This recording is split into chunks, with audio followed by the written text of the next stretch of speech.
દરેક નીતિની સામે કાયદાની રીતે ઊભો રહેતો SSK ન્યૂઝ ચેનલ। સુરત મનપા દ્વારા 230 વોર્ડમાં સૂર્ય નમસ્કાર સ્પર્ધા યોજાઈ હતી, જેમાં મોટી સંખ્યામાં સુરતીઓ જોડાયા હતા। સુરત મહાનગરપાલિકા દ્વારા મંગળવારે એક દિવસમાં 30 વોર્ડમાં સૂર્ય નમસ્કાર સ્પર્ધાનું આયોજન કરાયું હતું, જેમાં એક સાથે 1,43,570 લોકોએ સૂર્ય નમસ્કાર સ્પર્ધામાં ભાગ લીધો હતો।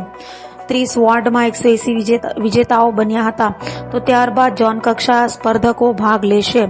રામમળી ખાતે ભવ્ય સૂર્ય નમસ્કાર યોજાયો હતો। નમસ્કાર। આજ રોજ માર્ગશીર્ષ મહિનાના પ્રથમ મંગળવારથી તાપી નર્મદ શિવમ પરિવાર દ્વારા આજે સવારે આરતી કરવામાં આવી હતી તાપી માતાની। આ આરતી છેલ્લા 21 ઓક્ટોબર 2023ના નવરાત્રિના 7મથી તાપી માતાની આરતી તાપી નર્મદ શિવમ પરિવાર દ્વારા કરવામાં આવી રહી છે।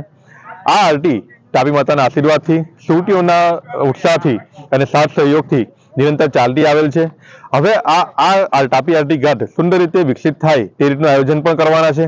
તેના અનુસંધાને આજરોજ અમે સૂર્ય નમસ્કાર પણ કર્યું છે અને ભવિષ્યમાં યોગ અને પ્રાણાયામમાં યુવાઓ જોડાય તે રીતની પણ એક્ટિવિટી અમે કરીશું। હું અનિતા શશિકાંત ચાપાનેરી ગુજરાત રાજ્ય યોગ બોર્ડ યોગ કોચ છું। ગુજરાત રાજ્ય યોગ બોર્ડ દ્વારા આજે આ સ્પર્ધાનું આયોજન કરવામાં આવ્યું છે। સૂર્ય નમસ્કાર સ્પર્ધા 3 વય જૂથમાં છે, બાળકો અને પુખ્ત વય અને વયોવૃદ્ધ સર્વ માટે આ ઓપન કોમ્પિટિશન જેવું છે। સૂર્ય નમસ્કારનો મેઇન હેતુ એ છે કે એના દ્વારા આપણે બાળકોમાં જાગૃતિ લાવી શકીએ। આપણો યોગ એ આપણી ધરોહર છે, આપણી સંસ્કૃતિ છે, એમાં તેની જાગૃતિ લાવવા માટે જ આ સૂર્ય નમસ્કારનું કાર્યક્રમનું આયોજન કરવામાં આવ્યું છે।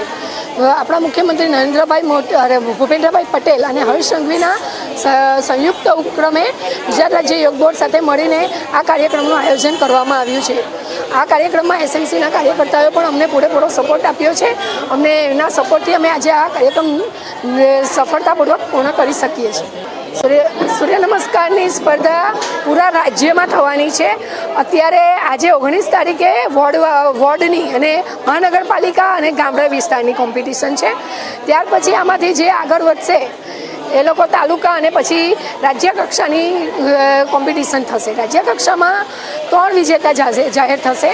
એમાં ફર્સ્ટ નંબર જે આવશે એને 2.5 લાખનું ઇનામ આપવામાં આવશે, સેકન્ડ છે એને 1,75,000નું ઇનામ આપવામાં આવશે અને થર્ડ છે એને 1 લાખનું ઇનામ આપવામાં આવશે। અને આ સ્પર્ધાનું જે પુરસ્કાર આપવામાં આવશે એ સૂર્ય મંદિર મોઢેરામાં જ્યારે 1 જાન્યુઆરીએ સૂર્યના પ્રભાત સવારે પડોદીએ સૂર્યનું પહેલું કિરણ જ્યારે સૂર્યના મંદિર પર પડશે ત્યારે સૂર્ય નમસ્કાર સ્પર્ધાનું આયોજન ગુજરાત રાજ્ય યોગ બોર્ડ કરવામાં આવ્યું છે અને ત્યાં એમને પુરસ્કાર આપવામાં આવશે। દરેક નીતિની સામે કાયદાની રીતે ઊભો રહેતો SSK ન્યૂઝ ચેનલ।